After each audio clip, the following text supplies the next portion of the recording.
வணக்கம் வணக்கம். உங்கள் காந்தி. நம்ம கரெக்டாக உத்திரமேரூரில் இருக்கோம். உத்திரமேரூர் ஸ்ரீ சுந்தர வரதராஜ பெருமாள் கோவில் தான் பார்த்துக்கிட்டு இருக்கோம். இந்த கோபுரம் வந்து ஒரு 30 ஆண்டுகளுக்கு முன்னாடி கண்டிப்பாக இந்த கோபுரம் கிடையாதுங்க.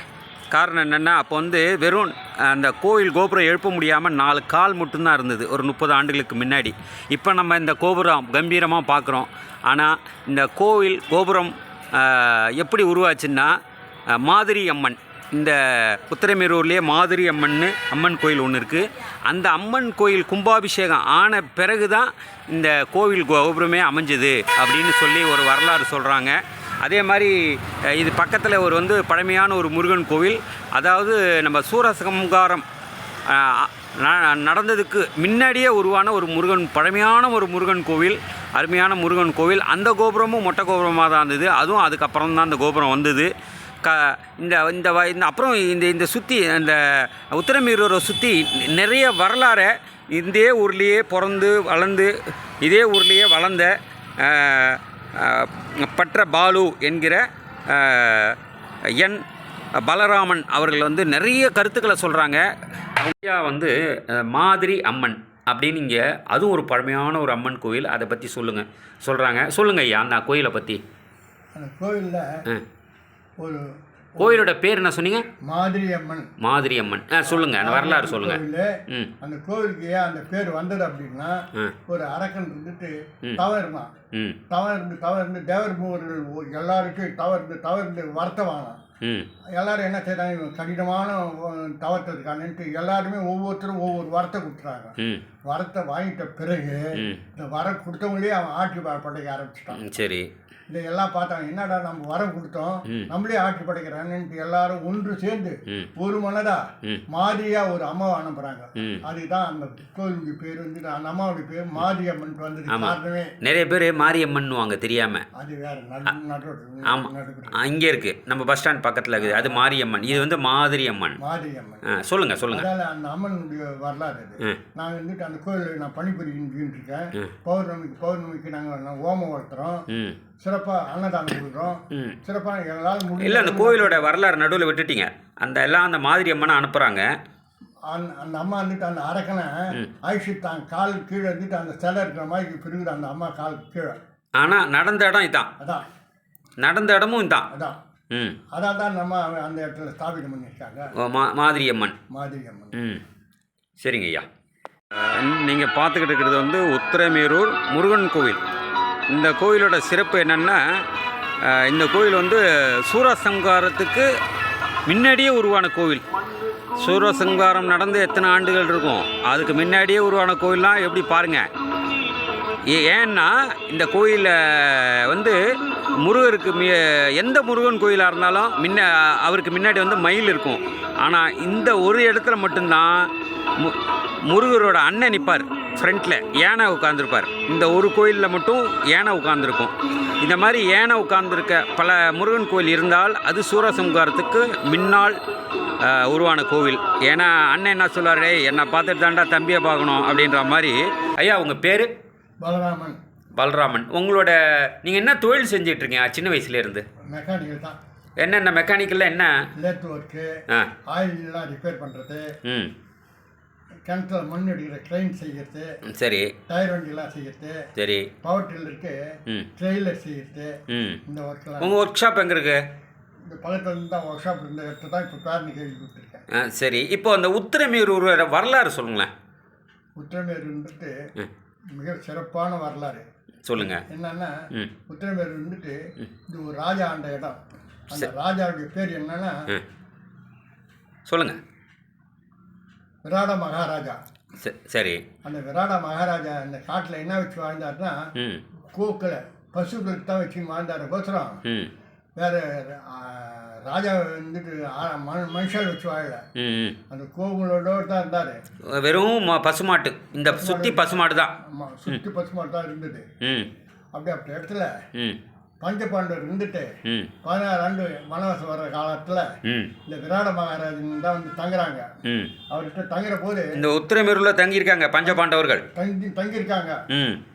இந்த தங்குற காலத்தில் ம் அவங்க வந்தவங்க வந்துட்டு எனக்கு இந்த வித்தை தெரியும் அந்த வித்தைலாம் தெரியும் சொல்லலை. ம் அந்த விராட மகாராஜனாண்ட ஆ ஆ சைலண்டாக இருக்காங்க. அந்த விராட மகாராஜனாண்ட கோவுக்கெல்லாம் வச்சு வச்சுருந்தா இருப்பார் பசுமாட்டுக்கெல்லாம். ஆமாம். இது ஒரு பேரரசு வந்து இவராண்ட சண்டைக்கு வருது. ம் சரி. அப்போதான் இந்த பஞ்ச பாண்டவர் சொல்கிறாங்க, நீங்கள் பயப்படாதீங்க, நான் வந்துட்டு எல்லா வித்தையும் எனக்கு தெரிவிட்டு அப்போ தான் சொல்கிறாங்க. அப்போ தான் அந்த விராட மகாராஜனுக்கே தெரியுது இவங்க பஞ்ச பாண்டவர்ன்ட்டு. ம் ம் சரி. அப்படி இடம் இது. சரி. ரெண்டாவது இந்த ஊருக்கு விராட மகாராஜன் ம் விராட பருவம்னு சொல்லலாம். ம் விராட மகாராஜன் பிள்ளை பேர் உத்திரகுமரன். உத்தரகுமரன். ம் அதனால் உத்திரமேருன்ட்டு வந்திருக்குது. ஓ உத்தரகுமரன் தான் உத்தரமேரூர்னு வந்திருக்கு. ம் இதில் ம் வேதங்களை கற்றவங்க வந்துட்டு ம் நிறைய பேர் பிராமணர் இங்கே இருக்காங்க. ம் ம் சரி. ஏதான் சதுர்வேத மங்கலம் மங்கலம் அப்படின்ட்டு ஊர் பேர் ஊரை சுற்றி இருக்கும். ஆமாம் மங்கலம் இருக்கு. மங்கலம் ம் காரிமங்கலம் ம் ஒவ்வொரு மங்கலமும் இந்த ஊரை சுற்றி இருக்குது. ஓ அவ்வளோ பேர் இங்கே இருந்துட்டு அந்த 5 வேத கற்ற பிராமணர்கள் நிறைய இருந்தாங்க இந்த ஊரில். இந்த ஊரில் 5 வேதங்கள் கற்ற பிராமணர்கள். ம் சதுர்வேத மங்கலம் சரி. கற்றவங்க இருந்தாங்க. அவங்களுக்கு தான் இங்கே மானியமே ஜாஸ்தி இருக்குதுங்க. இந்த ஊரை சுற்றி ஜாஸ்தி ம் பிராமணர்களுக்கு நிறையா தொழிலாளர்களுக்கும் நிறைய அந்த காலத்தில் வந்து கொடுத்துருக்காங்க. எந்தெந்த தொழில் செய்கிறாங்களோ அவங்களுக்கு மானியம் நிறைய கொடுத்துருக்காங்க இந்த ஊர் சுற்றி. இந்த ஊர் முருகன் கோயில் பற்றி சொல்லுங்களேன். இந்த ஊர் முருகர் கோயில் எப்படின்னா சூர சம்பாரத்துக்கு முந்தி சூர சம்பாரத்துக்கு பின்னிட்டு இருக்குது இல்லைங்களா? ஆமாம். அது சூர சம்பாரத்துக்கு முந்தி இருந்ததுக்கு ஒரு அடையாளம் இருக்குது, சூர சம்பாரத்துக்கு பின்னிட்டு ஒரு அடையாளம் இருக்குது. சரி. என்ன அந்த அடையாளம் அப்படின்னு சொன்னால் முருகருக்கு எதிரில் வாகனம் இருக்கும், மயில் வாகனம் இருக்கும், யானை வாகனம் இருக்கும். யானை வாகனம் எப்போ வந்தது, மயில் வாகனம் எப்போ வந்ததுன்றது அந்த சூர சம்பாரத்துக்கு முந்தி பிந்தின்ற அந்த உதாரணத்தை காட்டுறதுக்காக தான் அந்த எதிர்ப்பு. நம்ம உத்திரமேரூரில் இருக்க முருகன் கோயில் வந்து சூரசம்காரத்துக்கு முன்னாடி வந்த கோவில். ஆமாம். உருவான கோவில். ஆமாம். அப்போ எத்தனையோ ஆண்டுகள் பழமையான கோவில். ஆமாம். அது வள்ளி தேவியனோட இருக்காரா, முருகர் தனியாக இருக்காரா?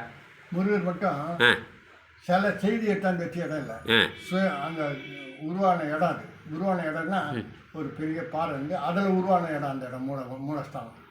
இது அது வந்து அந்த செதுக்கினாங்களா இல்லாட்டி அதான் உருவான செதுக்கப்பட்டது ஒரே கல்லால். அந்த கோயிலை சுற்றி சின்ன சின்ன குண்டு மாதிரி கோயில் குண்டு கூட இருக்கும், இப்போ மலை கூட இருக்கும். அது போல் அந்த இடத்துல சென்ட்ரல் இருந்துருக்குது அந்த காலத்தில். அதை அப்படியே சிலையாக வச்சுட்டாங்க, வடிச்சுட்டாங்க மனுஷால். சரி சரி சரி. உருவாக்கிட்டாங்க. ஆனால் அது வந்து சூரசம்காரத்துக்கு முன்னாடி. ஆமாம். ஆனால் சூரசம்காரத்துக்கு முன்னாடியே உருவான கோவில் தான் அந்த மூலவரம். ஆமாம். அதான் தான் அந்த எதிரடியான முதல்ல சொல்லிட்டேனே, எதிரடியான சூரசம்பாரத்துக்கு பிந்தி சூரசம்பாரத்துக்கு. சரி. அப்புறம் இந்த பெருமாள் கோயிலை பற்றி இங்கே உத்திரமேரூர் பெருமாள் கோவில். பெருமாள் கோயில் வந்துட்டு நின்னவர் உட்காந்து இல்லை ஃபுல்லாக அந்த பேர் என்ன பெருமாள் கோயிலோட ஃபுல் பேர்? சுந்தரவத பெருமாள். சுந்தரவதன பெருமாள். எதிரிலேயே பெரிய ஆஞ்சநேயர் இருப்பார் பெருமாள் கோயிலுக்கு எதிர்க்கார். சரி. அந்த பெருமாள் தரிசனம் பார்க்கணும்னா முன்ன நின்னவருக்கு பக்கத்துலேயே ஒரு படி ஒன்று போகும் மேலே கோபுரத்துக்கு. சரி. அந்த படியில் ஏறி போனால் படுத்தவரை பார்க்கலாம். சரி. அது மேலே ஒரு கோபுரத்தை ஏறினோம்னா உட்காந்தவரை பார்க்கலாம். அதுபோல் 3 நிலையம் நின்னவர் படுத்தவர் உட்காந்தவர் படுத்தவர் 3 நிலையை நம்ம அந்த கோவிலில் பார்க்கலாம். ஆனால் இன்னும் அந்த மாதிரி பார்க்க விடுறாங்களா? விடுறாங்க. நீங்களே இப்போ கூட போய் பார்க்கலாம். ஓ பார்க்கலாம், எந்நேரமும் பார்க்கலாம். அதுக்கு நேரம் தனியாக இது இல்லை. அந்த சாயந்தர நேரத்தில் போய் பார்க்கலாம், காலை நேரத்தில் பார்க்கலாம், மிச்ச நேரம். சரி. வேறு என்ன சிறப்பு நம்ம உத்திரமேரூரில்? ஏரி இருந்துட்டு 18 கிராமம் பாயக்கூடிய ஏரி உத்திரமேரூர். மதுராவில் இருந்துட்டு 22 கிராமம். இது 18 கிராமம். இதுக்கு செய்யாத்துலேருந்து தண்ணி வருது, இதுக்கு வருவாய். இப்போ கூட ஃபுல்லாக இருக்குது தண்ணி. அதான் கலங்களை விழுது. இது காரணம் என்னன்னா ஆற்று தண்ணி வருது. செய்யாறுலேருந்து வர்றது. செய்யாறு தண்ணி வந்து ஒவ்வொரு ஏரியில் விழுந்து இந்த ஏரிக்கு வருது. பார்த்தேன் ஃபுல்லாக நிறைய ஓடுது.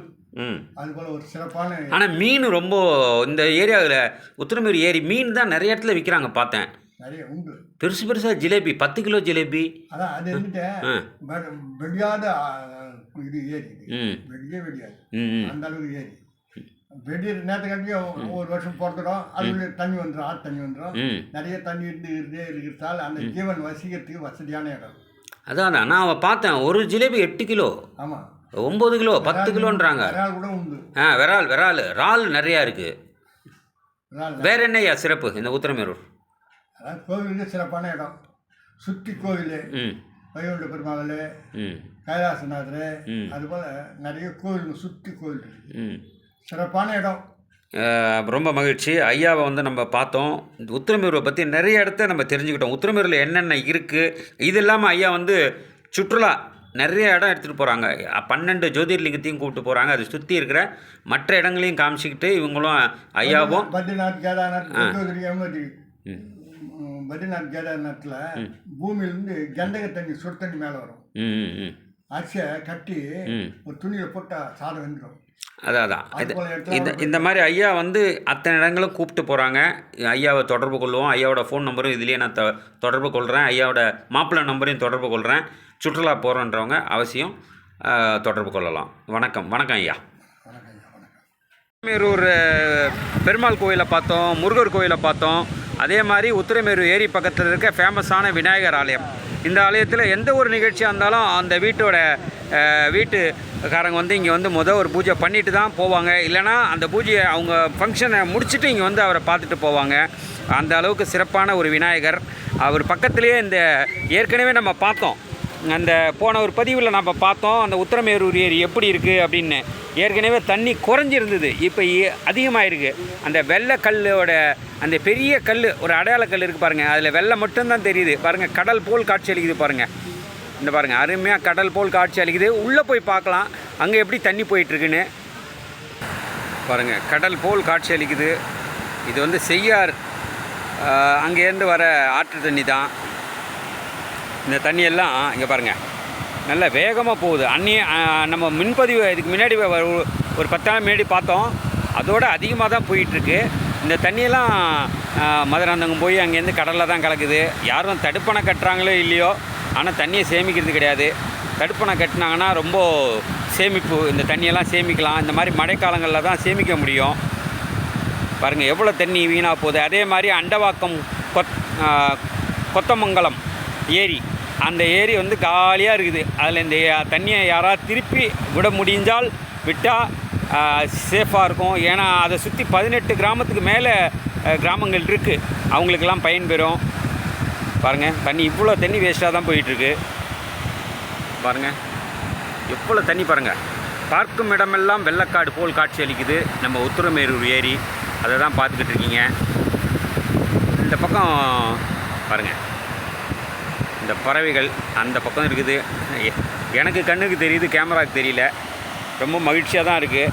இன்னும் நிறைய விஷயங்கள் பார்க்கலாம் வாங்க. உத்திரமேரூரில் நிறைய சிறப்புகள் இருக்குது, வாங்க பார்க்கலாம்.